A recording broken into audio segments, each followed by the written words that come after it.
இயேசுவில் அன்புள்ளம் கொண்டவர்களே, இன்று நாம் பாஸ்கா காலத்தின் 5ஆம் ஞாயிறை சிறப்பித்துக் கொண்டிருக்கிறோம்.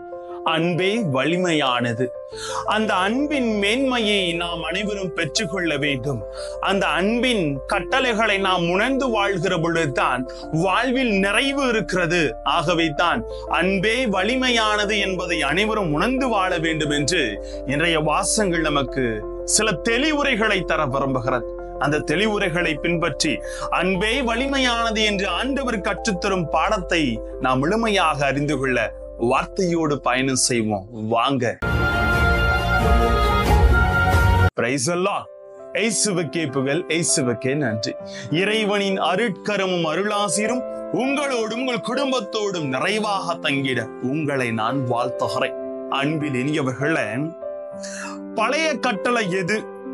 உன் கடவுளாகிய ஆண்டவருக்கு முழு உள்ளத்தோடும் முழு ஆன்மாவோடும் முழு மனதோடும் அன்பு செய்வாயாக. இதுவே எல்லாவற்றிலும் பெரிய முதன்மையான கட்டளை. இரண்டாவது இதை தொடர்ந்தே வருகிறது. உன் மீது நீ அன்பு காட்டுவது போல உன் அயலான் மீதும் அன்பு காட்டுவாயாக என்று மத்தேயு நற்செய்தி தெளிவுரை தருகிறது. இதுதான் பழைய கட்டளை. புதிய கட்டளை, நீங்கள் ஒவ்வொருவரும் அன்பு செய்யுங்கள், நான் உங்களுக்கு அன்பு செய்வது போல நீங்களும் ஒருவருக்கொருவர் அன்பு செய்யுங்கள் என்று யோவான் 13ஆம் அதிகாரம் 34ஆம் வசனம் தெளிவுரை தருகிறது. ஆகவே பழைய கட்டளையின் மையம் மனிதனாக பார்க்கப்படுகிறான். புதிய கட்டளையின் மையம் ஆண்டவர் இயேசு கிறிஸ்துவாக பார்க்கப்படுகிறார். என்னை போல் நீங்கள் ஒருவரை அன்பு செய்யுங்கள் என்கிறார் இயேசு. அப்ப ஆண்டவர் இயேசு சொல்லித்தரும் அன்பின் கட்டளை தான் என்ன? இயேசுவின் அன்பு எப்படிப்பட்டது என்பது நமக்கு தெரியுமா? சற்று ஆழமாக சிந்திக்கலாம் வாங்க. ஏனென்றால் ஒரு புதிய உலகத்தை படைப்பது போல ஆண்டவரின் அன்பு இங்கு நமக்கு உணர்த்தப்படுகிறது. அன்பே வலிமையானது, அன்பிற்குண்டோ அடைக்கும் தாள் என்ற வல்லமையை நமக்கு இன்று உணர்த்துகிறவா வாசங்களும் அமைந்திருக்கின்றன. ஆகவே தான் இயேசுவின் அன்பு அது பொறுமையுள்ள அன்பு, பரிவுள்ள அன்பு, அழுக்காறு கொள்ளாத அன்பு, பெருமை பேசாத அன்பு, இருமாப்படையாத அன்பு, தன்னலம் தேடாத அன்பு, வர்மம் வைக்காத அன்பு, அநீதியை கண்டு மகிழ்வுறாத அன்பு, உண்மையை கண்டு உவகை கொள்ளும் அன்பு. அவர் அன்புக்கு முடிவே இல்லை. இயேசுவின் அன்புக்கு இணையான அன்பு அவரே அன்பே என்பதை நமக்கு உணர்த்துகிறது. ஆகவே தான் இயேசுவிற்கு முன்னும் இயேசுவிற்கு பின்னும் எத்தனையோ பேர் அன்பு வாழ்வு வாழ்ந்திருக்கிறார்கள். ஆனால் இயேசுவின் அன்பிற்கு ஒரு தனித்தன்மை உண்டு. அது என்னை என்பதை அழகாக நாம் உணர வேண்டும் அன்புக்குரியவர்கள். ஏனென்றால் சீசர் நமக்கு ஒரு பாடத்தை சொல்லி தருகிறார். அவரின் கூற்றுப்படி சிலுவையில் அறையப்பட்டவர்கள் எல்லாம் சிலுவையின் துன்பம் தாங்க முடியாமல் முதலில் பிறந்த நாளை திட்டுவார்கள், பிறகு பெத்த தாயை சபிப்பார்கள், முன்னே நிற்பவர்கள் மீது காரி உமிழ்வார்கள், கடவுளுக்கு எதிராக தூற்றி வாழ்வார்கள். ஆகவே சிலுவையில் தொங்குகிறவர்களின் நாக்கு இழுத்து அறுத்து விடுவார்கள். இதுதான் அன்றைய ஒரு வழக்கமாக இருக்கிறது.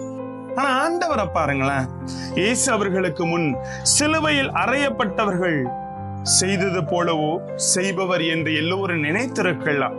ஆனால் இயேசு அழகாக சரித்திரத்தை தனது அன்பு வார்த்தைகளால் மாற்றி அமைக்கிறார். தந்தையே, இவர்களை மன்னியும், ஏனெனில் தாங்கள் செய்வது என்னதென்று இவர்களுக்கு தெரியவில்லை என்று அவர் சொல்லுகிறார். ஆம், அன்பு தான் அந்த நாள் முதல்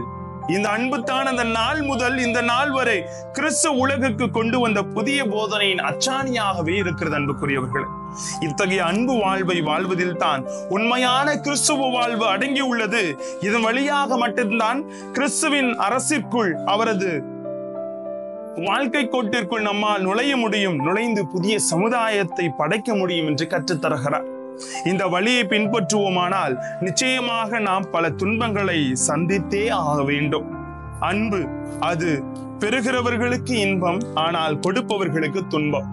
தாய்மடி மீது குழந்தை உறங்குகிறது, உறங்கும் குழந்தைக்கு அது இன்பம், சுமக்கும் தாய்க்கு அது துன்பம். ஆனால் உண்மையிலே இயேசுவை போல பிறர் இன்பத்தை மனதில் தாங்கி அன்பு செய்பவர்களுக்கு துன்பமாக தோன்றுவதில்லை.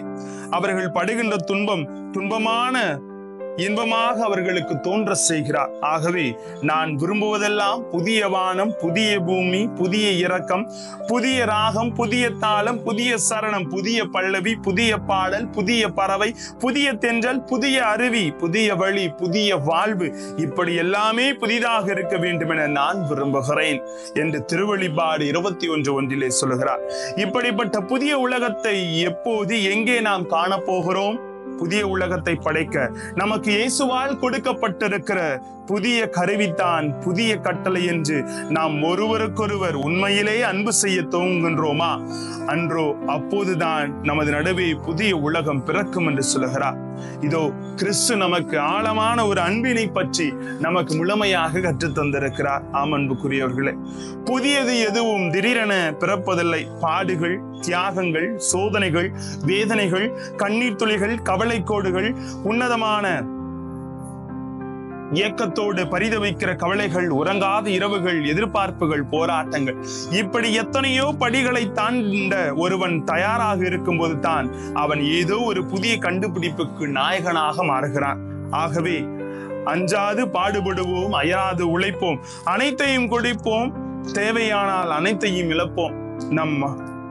நாம் அழியாமல், ஆனால் நம் அன்பு ஒருபோதும் அழியாது. நம்ம இந்த உலகத்துல அழிஞ்சு போலாம், ஆனா நம்ம அன்பு அழியாது. நாம் அழிவும் இடத்திலே ஒரு புதிய உலகம் அன்பால் உருவாக்கப்படும் என்பது உறுதி என்று அழகாக சொல்லப்படுகிறது. ஆன்றோர் மொழி இவ்வாறாக கூறுகிறது: பொறுமையிலும் உயர்ந்த தவமில்லை, திருப்தியிலும் உயர்ந்த இன்பம் இல்லை, ஆவவிலும் பெரிய தீமை இல்லை, கருணையிலும் பெரிய அறமில்லை, மன்னிதலிலும் ஆற்றல் மிக ஆயுதம் இல்லை என்று சொல்லுவது போல எல்லாத்திற்கும் அன்புதான். ஏனென்றால் அன்பு வலிமையானது என்பதை உணர்ந்து அன்பா வாழுங்க, ஆசிரோடு இருங்க. ஜெபிப்போமா?